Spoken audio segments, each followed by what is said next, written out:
Kabar batalnya rencana pengadaan F-15IX untuk TNI Angkatan Udara menandai perubahan penting dalam arah modernisasi kekuatan udara Indonesia. Program yang sempat digadang-gadang sebagai tulang punggung baru superioritas udara ini, akhirnya tidak pernah melampaui tahap nota kesepahaman, dan kini dinyatakan tidak lagi menjadi kampanye aktif oleh pihak Boeing. F-15IX sendiri merupakan varian heavy fighter dengan kemampuan payload besar, jangkauan luas, dan daya hancur tinggi, di mana dalam konsep awal, pesawat ini diposisikan sebagai pengganti bertahap bagi jet tempur berat generasi lama sekaligus penyeimbang kekuatan udara regional. Namun sejak awal, proyek ini menghadapi tantangan besar.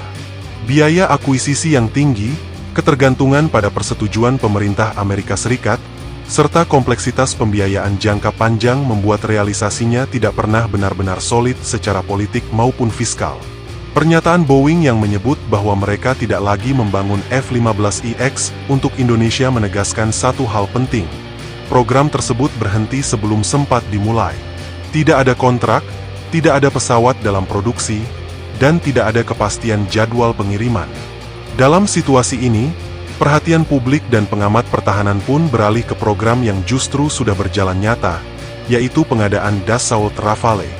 Berbeda dengan F-15IX, Rafale bukan sekadar rencana, melainkan proyek yang sudah dikontrak, dibayar bertahap, dan masuk dalam roadmap resmi TNI Angkatan Udara. Rafale menawarkan pendekatan yang berbeda. Ia bukan heavy fighter murni seperti F-15IX, tetapi multi-role fighter sejati dengan keseimbangan antara kemampuan udara ke udara ke permukaan, dan serangan presisi jarak jauh. Dalam konteks Indonesia, fleksibilitas ini sangat relevan. TNI Angkatan Udara tidak hanya membutuhkan pesawat untuk dogfight atau dominasi udara, tetapi juga untuk pengamanan wilayah luas, maritim strike, dan dukungan operasi gabungan dengan TNI Angkatan Laut. Penambahan jumlah Rafale secara bertahap atau konsep ternak Rafale menjadi logis karena efisiensi, di mana infrastruktur, pelatihan pilot, teknisi, logistik, dan persenjataan bisa distandarisasi, menekan biaya jangka panjang dibandingkan mengoperasikan terlalu banyak tipe pesawat berbeda. Selain itu, Rafale memiliki keunggulan dalam hal kemandirian politik. Prancis relatif lebih fleksibel dalam urusan ekspor senjata, transfer teknologi, dan integrasi senjata non-NATO, sesuatu yang penting bagi Indonesia yang menganut politik luar negeri bebas aktif.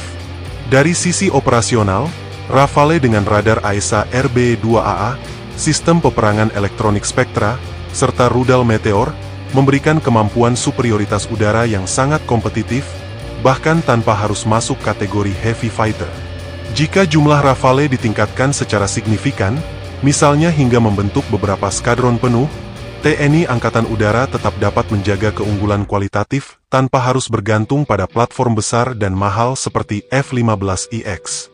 Pembatalan F-15IX juga memberi pelajaran penting tentang perencanaan alutsista, di mana MOU dan pengumuman politik tidak selalu berujung pada realisasi, terutama jika tidak diikuti kesiapan anggaran dan kesepakatan teknis yang matang.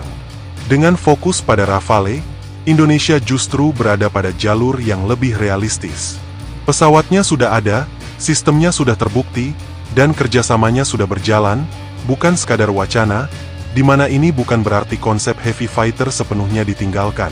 Namun dalam kondisi saat ini, memperkuat apa yang sudah ada, jauh lebih masuk akal daripada memulai program baru yang penuh ketidakpastian. Kedepannya, TNI Angkatan Udara masih memiliki ruang untuk melengkapi Rafale dengan platform lain, baik pesawat generasi berikutnya maupun sistem pendukung seperti AEWNC dan tanker, untuk menciptakan kekuatan udara yang benar-benar terintegrasi. Pada akhirnya, batalnya rencana pembelian F-15IX bukanlah kegagalan, melainkan koreksi arah.